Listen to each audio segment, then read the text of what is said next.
Welcome welcome दोस्तों, internet test tutors YouTube channel में स्वागत है।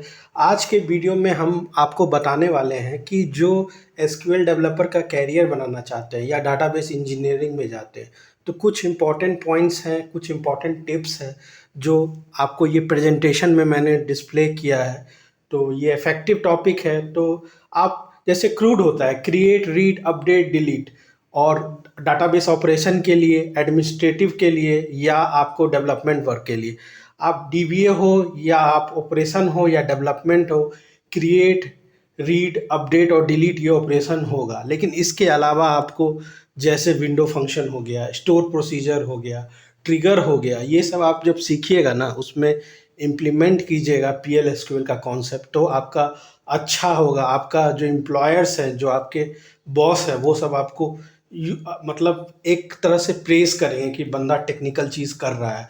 दूसरा चीज़ ये है कि आपको जो डाटा रिट्राइवल का जो प्रोसेस है ना, और डाटा मैनिपुलेशन का, उसके लिए आपको एसक्यूएल, बहुत चीज़ पीएल एसक्यूएल का भी लगता है। तो उस सब चीज़ के लिए आपको ज़रूरी है स्किल्स को सीखना।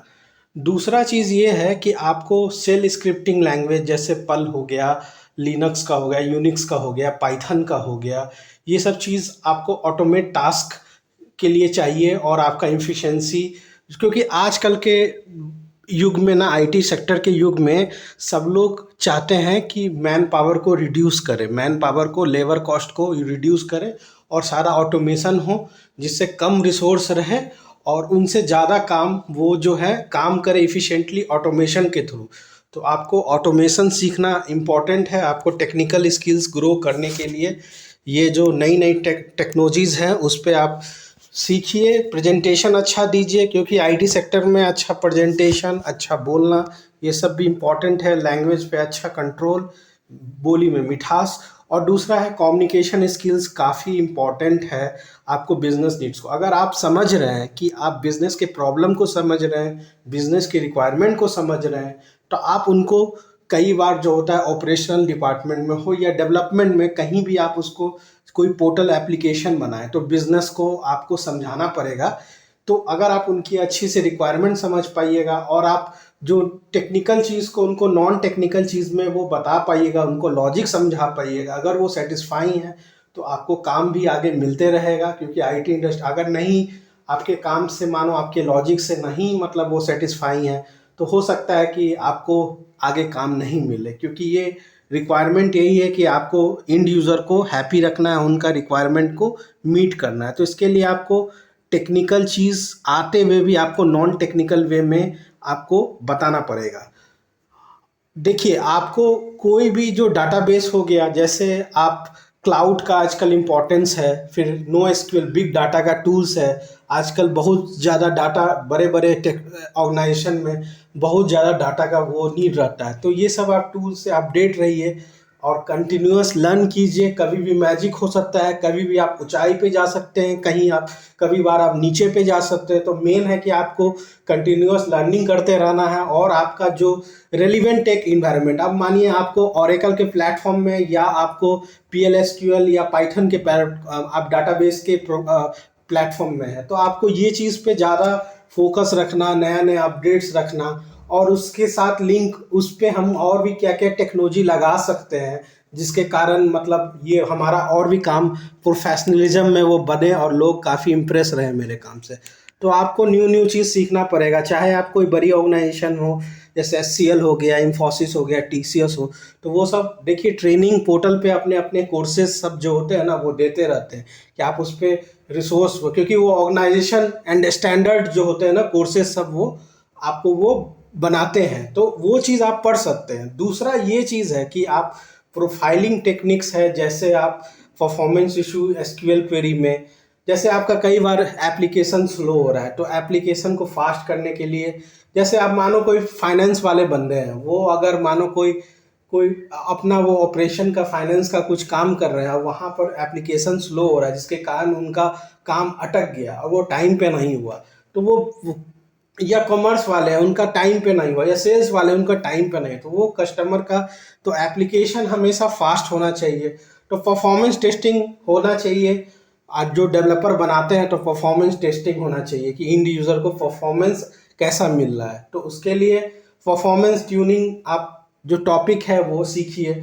आप यूएडमी पे भी आपको क्या कहते हैं परफॉर्मेंस ट्यूनिंग का कोर्स मिलेगा, इंडेक्सिंग सबका भी उसमें आपको कोर्स मिलेगा। इंडेक्सिंग को कैसे प्रयोग कर सकते हैं, अपने से क्वेरी बनाइए, गूगल पे रिसर्च कीजिए, यूट्यूब पे रिसर्च कीजिए, नई नई क्वेरीज बनाइए, नई नई चीज़ें बनाइए, रखिए। मतलब क्योंकि आईटी में तो हमेशा आपको इनोवेटिव, चाहे आपका 20,000 का सैलरी हो, चाहे आपका 50,000 का हो या करोड़ों का सैलरी हो, आपको हमेशा जिस पोजीशन पे है नया नया चीज़ करना ही पड़ेगा। तो ये चीज़ है, और हमेशा चीज़ें को सीखते रहें और मज़े लेते रहें।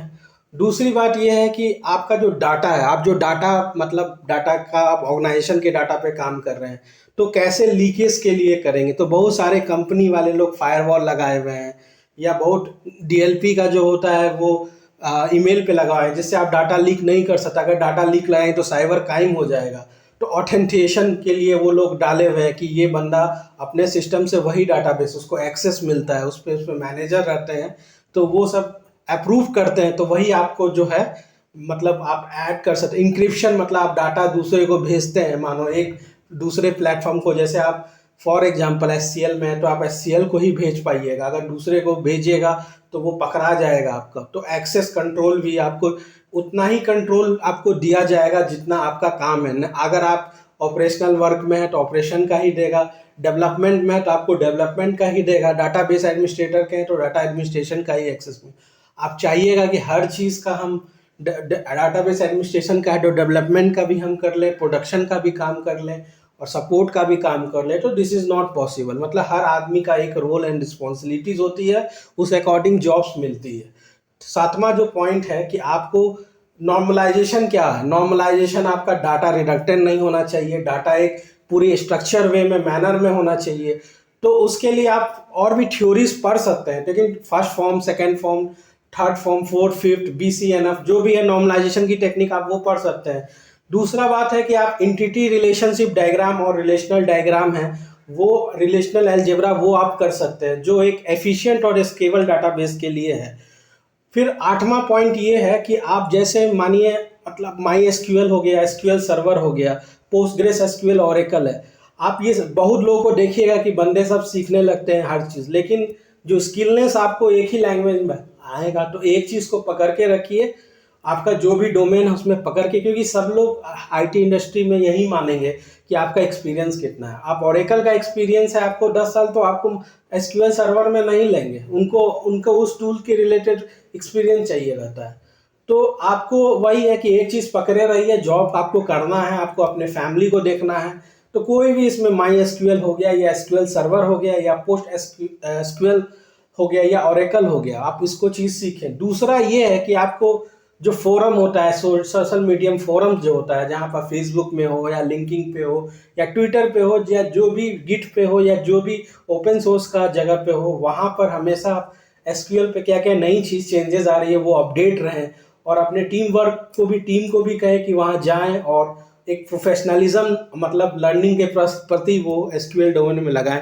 तो दोस्तों इस वीडियो में इतना ही। अगर आप इस वीडियो को लाइक किए हैं तो इंटरनेट डैश ट्यूटर्स को सब्सक्राइब करें और हमेशा मतलब विजिट करें और ढेर सारा प्यार लुटाएं।